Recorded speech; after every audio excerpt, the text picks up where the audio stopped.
Rapper Yo Gotti's older brother, Anthony Mims, better known as Big Jook, was heavily involved in Yo Gotti's music company, Collective Music Group, CMG.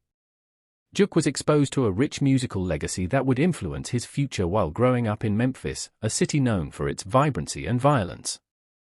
Although little is known about his early years, it is known that the Mims brothers grew up in a close-knit family setting and had ties to prominent Memphis figures, such as their aunt's ex-husband, Eric Boven, a renowned cocaine kingpin in the 1980s.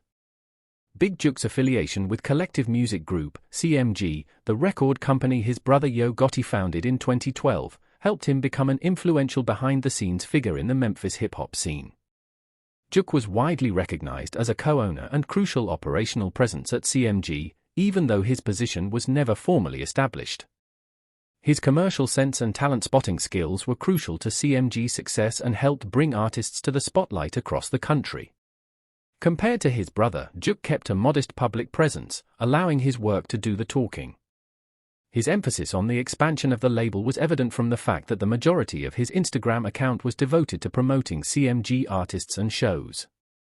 He developed digital marketing strategies that became industry norms, and CMG was able to establish the model for independent label success in the digital era, so his role went beyond simply scouting for talent.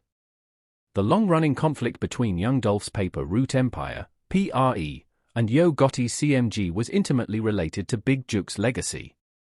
The rivalry, which had its roots in both personal and professional conflicts, started more than 10 years ago when Young Dolph turned down a CMG signing offer in favor of starting his own independent label, PRE. Tensions between the two sides increased as a result of this decision, which led to a number of public arguments and diss recordings. The dispute was exacerbated by Dolph's aggressive behavior, which included making mockery of Jook by stating that he used to lend him money and drugs and asserting in his 2016 song Play With Your Bitch that he had slept with Yo Gotti's child's mother. At the CIA basketball tournament in Charlotte, North Carolina, in 2017, Dolph's bulletproof SUV was fired at more than 100 times, turning the conflict into a violent one.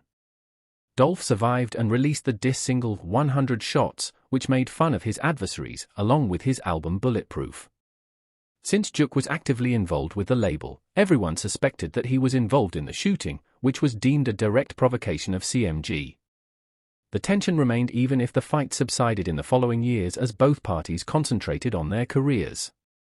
The death of Young Dolph at Makeda's homemade butter cookies in Memphis on November 17, 2021, rocked the hip-hop community. The murder led to the indictment of 4 people.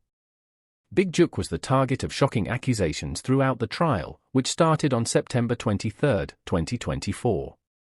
According to Shelby County Deputy District Attorney Paul Hageman, Jook offered Justin Johnson a $100,000 bounty on Dolph's life in exchange for his signing with CMG.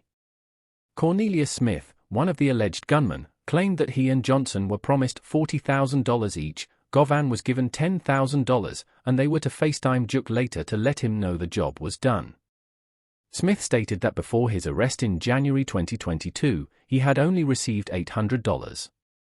The prosecution maintained that Dolph's reluctance to join CMG and PRE's subsequent success, which threatened Gotti's supremacy in Memphis rap, were the root of the conflict. They pointed to a string of violent events, such as the shooting in Charlotte in 2017, as proof of rising tensions. However, several online forums have questioned the credibility of Smith's testimony, arguing he was motivated to shorten his own sentence, and Johnson's defense lawyer, Luke Evans, argued the evidence did not prove Johnson was responsible for the murder. Jook's direct involvement has not been shown by any published evidence, and CMG has not responded to the claims. On January 13, 2024, Big Jook was shot and killed in front of Perignon's Restaurant and Event Center on Winchester Road in Memphis. He had just left a repass for Eric Boven, a family friend and well-known Memphis mafia.